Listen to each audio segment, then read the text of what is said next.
Hello, everyone, and welcome back. Thank you for staying with us here on track one, the sponsors track. We've had such great engagement this afternoon, so thank you all for participating and joining us. Very pleased to introduce our next speaker, who is Rolf Hefti, who is Head of Product Management and Cyber Defense at terreActive. terreActive is fine. I got most of it right, he's saying, so I'm happy for that. But he is here to answer what I think is a very important question in this age that we're now living in. Could tools for security, orchestration, automation, and response really help us? Are they going to help us? Is it all snake oil? I'm not so sure. Save your questions for the end and take it away. Thank you. Yeah, my name is Rolf. I'm one of the 4 partners of terreActive, and we are very strongly investing in SOC organization. And with that, it came the security automation. It was really a hot topic the last years. Because as you all know, it's difficult to find people. We see a lot of experts here, but to hire them and keep them is a lot of work. So what you want to do is you want to provide interesting jobs and interesting work. And of course, you want to scale. So what we try is really what you see here. We try to reduce the workload of the analysts, and we want to speed it up. But first, when you introduce that, you talk to the CISO, and he sees SOAR a bit different than an analyst. You know, he sees not only the power, but with the power comes the danger. And of course, typically he sees the risk and not the fun of it. And but this is in every organization that starts with automation and SOAR. The difference maybe, you know, when I said I want to talk about SOAR at this event, they said, oh, fine, yeah, we have supply chain security as a topic. And I said, oh, no, I didn't want to talk about that. I want to talk about the possibilities you have with that, but not the danger. But of course, we heard it this morning. We heard it in many speeches. There is always danger.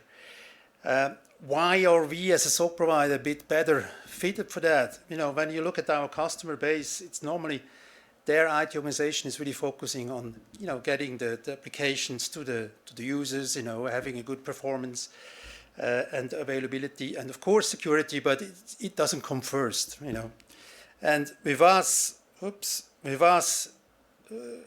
sorry, it goes a bit the other way, you know.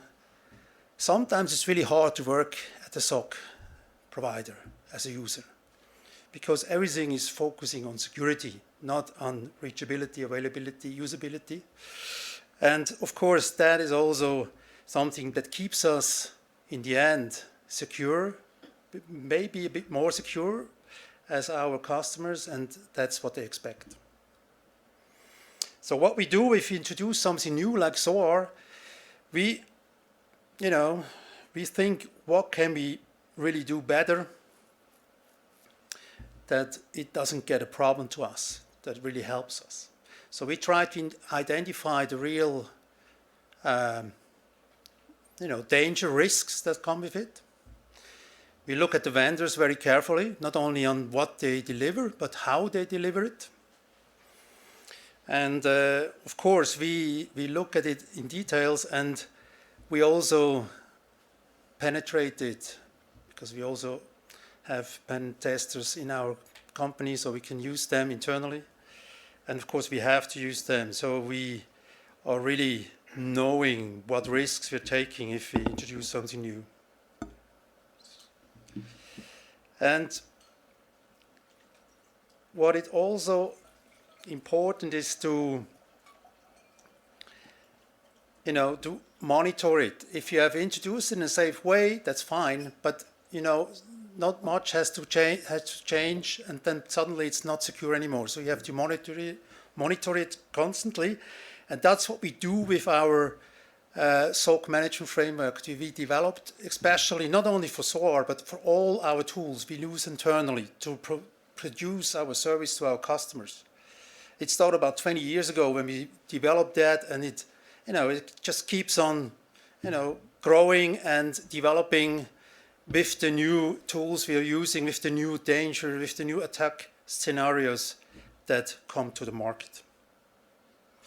And of course, we also, as I said before, try to monitor it as good as possible. So there's no tool we are using that is not using internally, but also at our customer side, that's not really very tight monitored by us. And of course, our business is to detect and respond. So that's what we do. We are also, our SOC is also our own customer. So we kind of internally, help them to provide the right services, not only to the customers, but also to ourselves. How do we produce that? And, I come to that actually in the third part of the whole presentation, but important is that when you start SOAR and you want to sell it to the customer base we have in Switzerland, it has to come with a certain price tag. If it's too expensive, no one will use it because it's just too expensive. And we wanted to introduce a solution that is really working for our customer base and where you can start on a certain level of investment, because we think it's very important that you have it in every aspect. Even small customers should start with it because it gives you so many advantages. So the way we have introduced that is with a shared SaaS solution we produce for our customers. So you have shared cost. You can have the host or the different components as you see here distributed. You can have that at our premises or the other way around at the customer's premises. It depends where he wants to have the customer data. And of course for us, as you saw before, we try to design everything as that way that we don't have any customer data if possible. Because the customer data should stay with the customer and not with us as a provider. But as I said, there is not only one view on this. Otherwise, if we only would look at the CISO, maybe we wouldn't have bought the tool and wouldn't have introduced that to our services. Of course, we have the Analyst that really wants to get rid of this boring stuff. Then, all this manual work. It's not only fun to be a security analyst. Sometimes it's really so many little things, little tasks you have to do. You have to get all the right information to make the right decisions. And here, SOAR can help you a lot. It can, but it can also help a lot in working together with other organizations.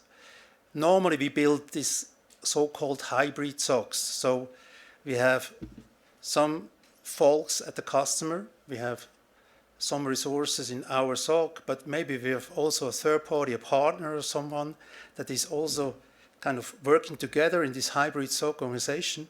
And there the information flow is very important. If someone just does a change, for us it would be alert. And if we have an alert, it costs. Someone is working on it, someone is producing hours, and someone has to pay for it. So if you have a good kind of information flow, you won't have extra cost that is not necessary. But also, we are not a hospital, we are not a bank, we are not insurance, but we work for all these kind of customers. But for us, sometimes it's very difficult to really understand what's their crown jewels. What do we have to really look at? And also here, SOAR can help to get a flow of information which are very important for us as a SOC provider. And again, of course, in the end, it's all about response, fast response, right response, in a good quality. And this is a simple presentation or picture here. normally people believe, now we have you as a SOAR provider, you can do everything for us. And then you start, going into the project and seeing that we can detect a lot, sure, but then you have to react because we have no access to firewalls, we have no access to clients, we have no access to application. And this is really then a surprise to some that they have to do a lot more than they thought. And here also SOAR can help us, we can extend our scope the way the customer really needs it and is a real help for them. Even though we don't need access rights to all the firewalls, for example, but we can give SOAR the access rights to it. And we can design a very clear way how we can handle a certain attack, a certain response to an attack.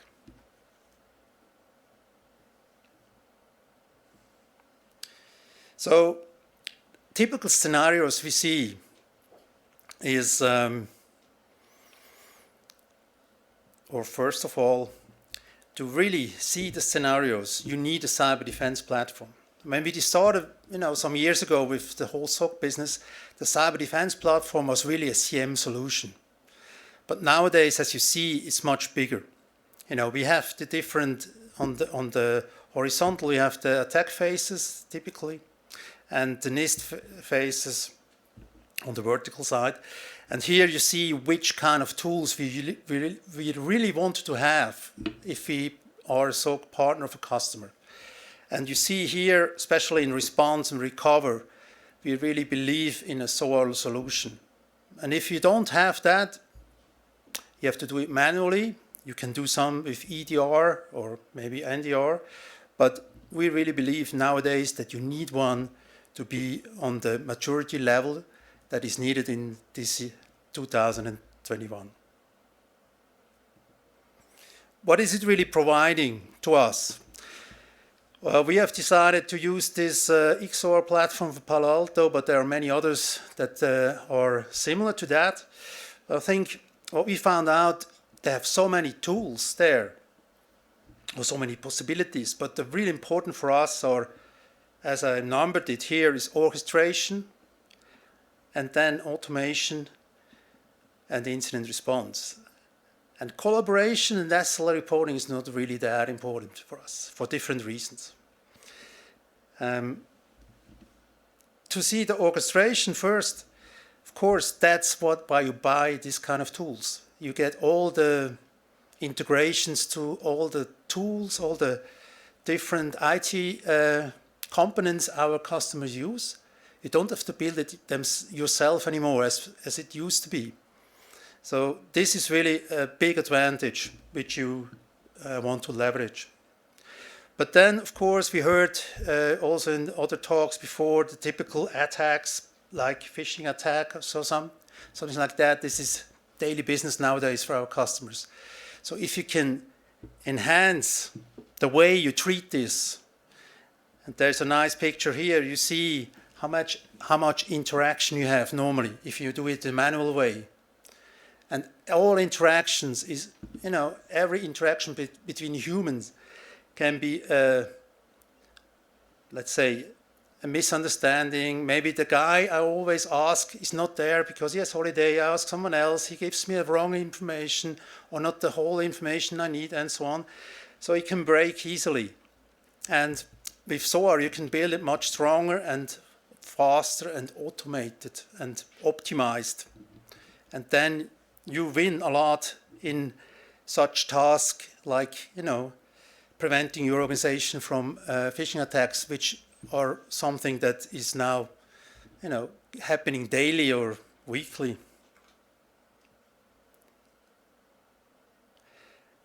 And other really important thing is this automation process between the organizations, because it's not only the different IT organizations, as I said, in the hybrid SOC, it's also internally. You have these different teams which don't speak that much maybe with each other, but then suddenly have to react in one team. And this is also a nice visualization how it can help, when you have, the partner, which always, maybe it's a bit difficult to understand what you really need because he's not that much into security, then is this other guy from this other and organization and team and so on. You really can design together with the best experts available the right processes to respond to a certain use case, to a certain attack. And then you can reproduce that, even if the expert is not there, even if they're the guy that you normally have to prevent this kind of attack is in holiday or not available. So this is really something that helps us a lot to have the right quality and the right speed that is needed. So in the end, when you look at our typical detection response phases, we have these guys, the roles of different people we have in our SOC that do this different work. They have tools. And if something happens, it looks a bit like this, and typically what we see this is really from our customer base now, it's not just a marketing slide.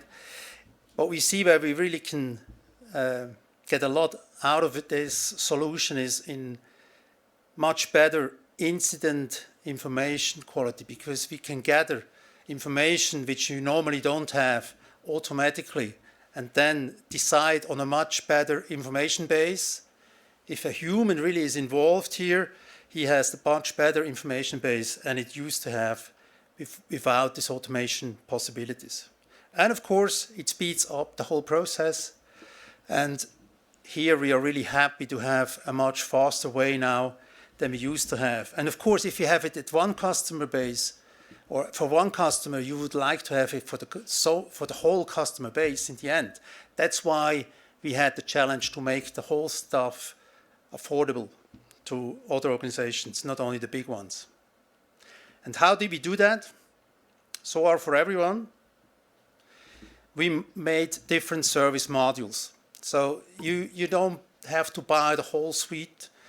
You just buy different modules, and then you start with the base just to integrate your ticketing system with ours and stuff like that. You start the orchestration to integrate the different solutions you want to orchestrate and so on. And then you can add on, depending on your maturity and your resources, with additional modules. And then in the end, it looks a bit like this. We have a customer A. They have an integrated engine that allows them the whole orchestration, and then they can add this ticketing integration. Then they can add automation of certain use cases. Then they can add their own users, so they can kind of work together on the SOAR platform with us, or they can control us if they want, up to the case management. When we started with that, we believed, case management, cool. Everyone would enable that. But then we found out in the typical customer projects that it's too much work for them, because it's another ticketing tool. And also internally, they already have a ticketing tool. And we have also a ticketing tool. So if you have, of course, a dedicated SOC team, then they can use these SOAR capabilities much better. But if you have guys like they do, maybe two guys that work as a SOC hybrid additional team at the customer base together with us, for them it's too difficult to change from their internal ticketing to this SOAR special case management tool and back and forth. And then, of course, all the other guys in the IT department are not part of it. They, again, work with the ordinary ticketing tool. And this kind of process problems or breaks of because not everyone could be integrated in this case management, made it very difficult to use this functionality, even though it would be a nice functionality. So in the end, we ended up integrating different ticketing tools. So what you can take away from today is really, it's not only marketing, it's really true that you can save some money and resources. For us, we have here a typical Bigger customers, we could do over 9,000 automations for them in a quarter. So if you have only a minute, let's say, for each task here that SOAR did for you, and you have a working day of 8.4 hours, it's about 19 days in a quarter you can save. And that's real. And of course, it's not only about saving data, it's about getting the boring stuff done by someone else. And it's also about doing more than you could do with the resources you have. And of course, SOAR is working 7/24, and our guys still go home at 6 o'clock or 7 o'clock. And the other thing is automation of processes. As I said, it's much better if you design the process with the best people, with the best know-how, and then give it the whole information to a tool which can reproduce the same process every time you push the button, or otherwise you depend on the right people to be there at the right time. And then the last would be, be faster and broader, so you can really help the customer when it's needed. Thank you.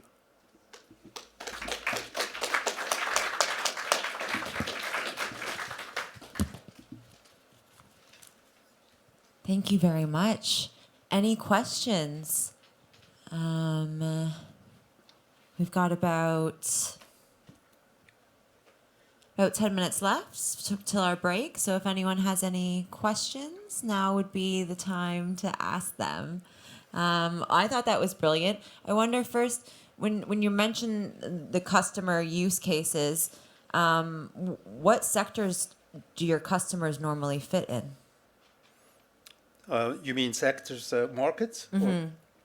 All kinds of, from hospitals to banks to industrial companies.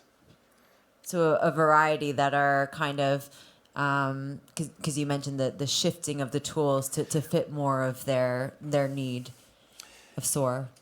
Yeah, I mean, in the end, automation is something you can use for everyone. But in the beginning, we thought, it's something we introduce if we have everything else in place.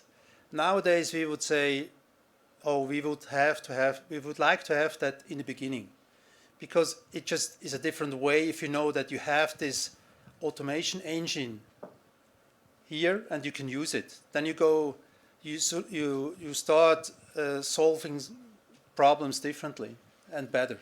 So it's sort of similar to, that was actually another question that I had of what needs to be in place in terms of a security culture at an organization. But you're saying it now you're viewing it as it's almost better that there's almost nothing in place so that the tool can be used from the ground up almost?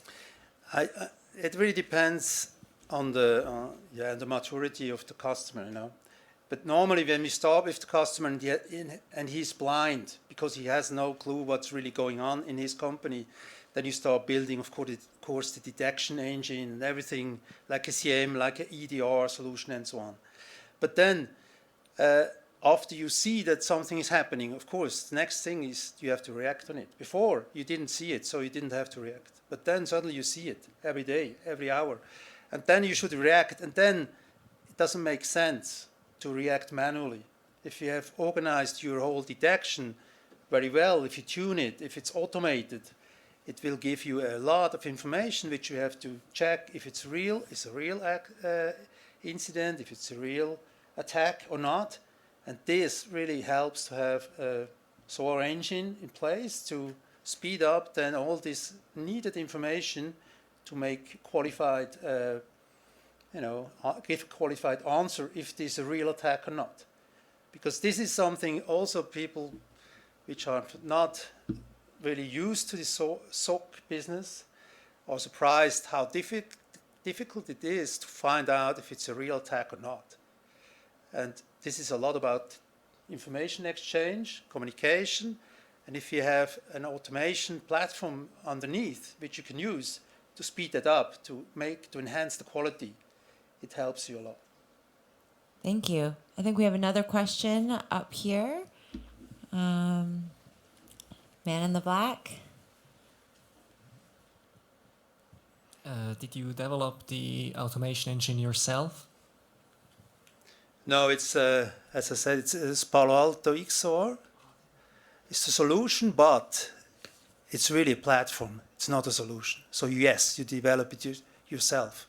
It's when we started some 4 years ago or so, we thought, okay, within a half a year we are ready. It's not. I mean, of course, we have mandates, so we have one solution. As I said, as a SaaS solution, we have one solution for many customers to get price tag that you in the end gonna buy it. But this is a bit more complexity as if you have only one. But then in the end, we found some tricky stuff which you had to find a solution first. But now I think we have a base that we just can roll out. But of course, it could do much more than we do normally with the standard customers, but it's the beginning, and what we really want to reach is that we have it for everyone from the beginning, just to keep up in a higher quality in the end, or from the first month you work together. If you have that, it just helps you. We have a couple minutes left. Any other questions?